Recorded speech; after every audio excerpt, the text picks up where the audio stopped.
be found growing in the air, in the water, or in the soil. They may be small or big, simple or complex.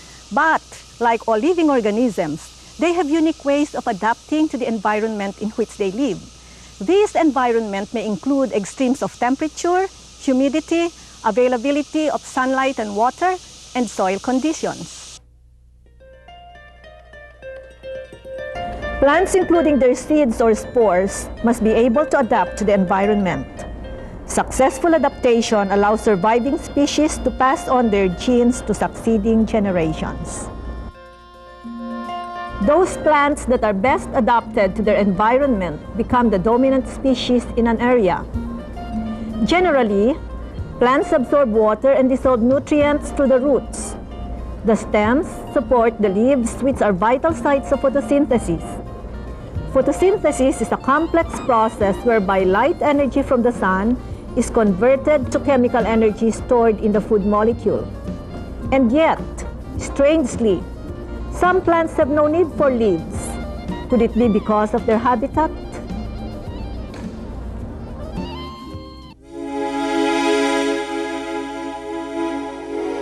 These are cacti. They belong to a group of plants called succulents. An example is the aloe vera. As you can see, cacti barely have leaves. These plants can survive with very little water or rainfall. So, it is not surprising to find them thriving in the deserts of the world. Cacti and other succulent plants survive by storing fluid in their swollen stems. Their waxy coating or cuticle protects them from high temperatures, and this waxy coat helps limit the evaporation of water stored in the stems. Some desert plants have hairy coverings which reflect heat and reduce water loss. Others have very small leaves. Ocotillo plants produce leaves only in the rainy season and drop them later when the weather gets dry. Some herbs have even learned to go through their entire life cycle within the few weeks that make up the rainy season. In the Philippines, the mahogany, talisay, banaba, and mulave usually shed their leaves to minimize moisture loss and tissue damage during dry periods.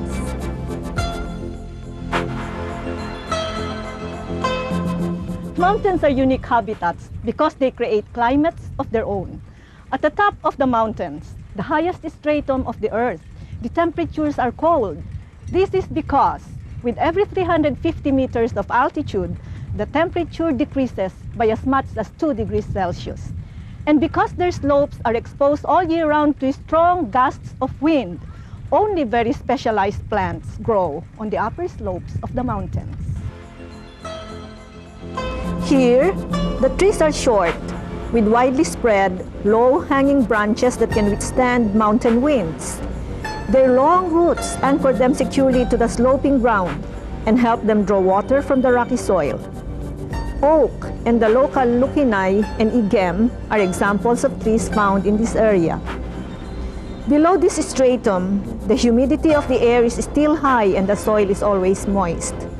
Most of the trees that thrive in this kind of habitat are conifers like the pine, spruce, and birch. The leaves of most conifers are tough, leathery, and evergreen. They have a waxy cuticle that reduces water loss. Their toughness prevents the leaves from collapsing or wilting. Pines live for about 150 years and grow in dense groups. There is little or no ground vegetation in pine forests because their dense grouping prevents much light from reaching the forest floor. Pines possess thick barks with scattered and open stands. Their leaves are thin and waxy to cope with a cool climate. Pine forests are usually found in the mountain province. Below the pine forest, the trees are about 30 to 50 meters high.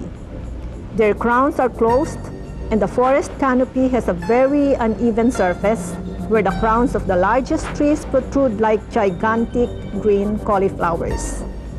The soil is always wet. The climate is so favorable that plants in this environment thrive and reproduce all year long. The trees found in this stratum of the earth are excellent sources of lumber. Some examples of these trees are the lawan, tangile, apitong, yakal, and giho. Lower still, the condition of the soil and climate allow many plant species to thrive so that the area is densely populated. Competition for sunlight favors big trees like the nara, tindalo, ipil, akle, and banuyo, which dominate the area. Shrubs underneath them form a level of their own. Below them, at ground level, are more ephemeral herbaceous plants. At the lowest stratum, there are plant species which thrive on sandy beaches. Their shallow, spreading roots extract water and mineral nutrients quickly from the sandy soil. The trunks of some of these trees are covered with thorns to protect them from herbivorous animals. Some examples are the kamachile and dapdap. There is a huge variety of plants composed of shrubs, herbs, grasses, weeds, vines, and ferns. Each one has its own way of adapting to the environment.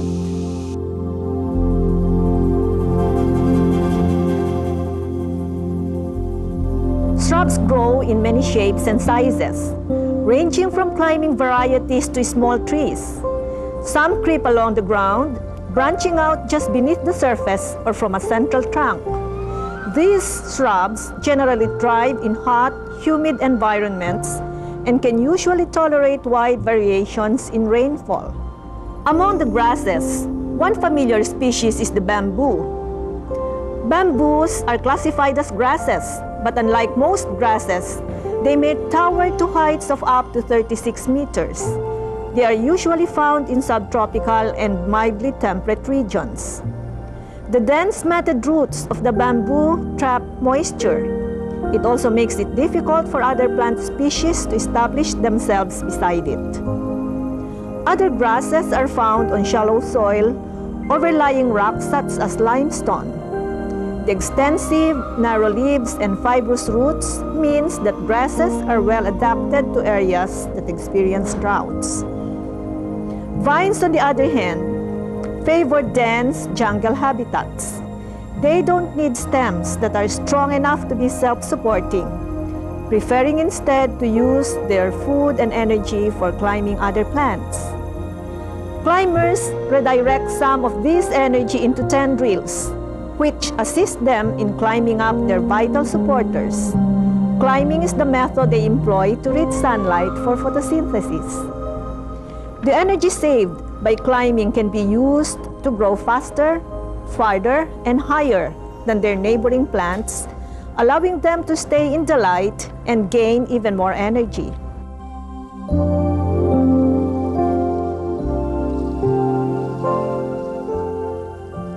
Mosses require water to complete their life cycle, and for this reason, most of them are found in damp, shady habitats. They are attached to the ground or to the bark of trees by root-like threads called rhizoids. They too have chlorophyll, which enables them to manufacture their own food.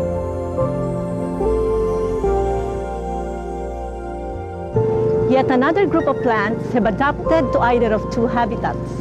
These are saltwater or freshwater. In both environments, the plants have developed special mechanisms that are specially suited to life in the water.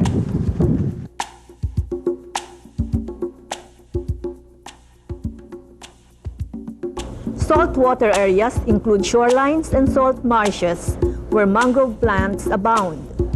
Freshwater plants like lilies and hyacinths are found in rivers, streams, banks, lakes, and ponds.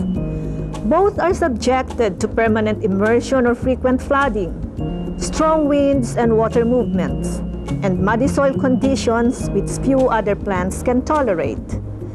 To be able to adapt to their watery environment, mangrove species have learned to absorb water directly from the sea, filtering out the salt by means of osmosis.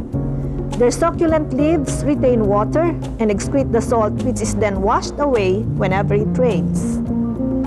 Their prop roots anchor the plants in the mud and thus prevent the waves and tides from displacing it. Even the lack of oxygen in the mud is overcome by means of breathing roots, which absorb oxygen from the air. Mangroves perpetuate themselves by means of a unique structure. Its seeds, which are attached to the trees, send down their own crop roots into the mud. Later, they detach themselves from their mother trees when their own roots are strong enough.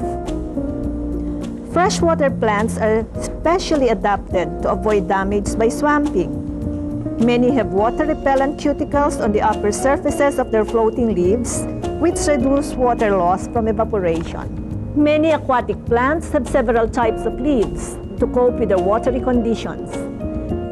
Aside from the soil and aquatic plants, there are those that survive by attaching themselves to other plants or objects merely for physical support. These are the aerial plants or epiphytes.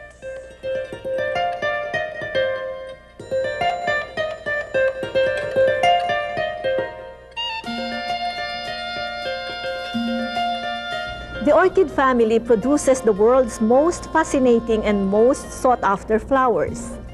Large modern facilities cultivate selected varieties of these aerial plants for their blossoms. They are found mostly in the tropics, perched high up on the branches of trees. They rely on the humus that accumulates on these trees or on nutrients floating in the air currents for the materials they use to make food. The roots of many epiphytes are thick and spongy and are able to absorb water directly from the moist air. Other epiphytes, such as bromeliads, collect rainwater in their funnel-shaped leaves. They get their mineral requirements from the droppings of birds and other animals that inhabit the forest canopy.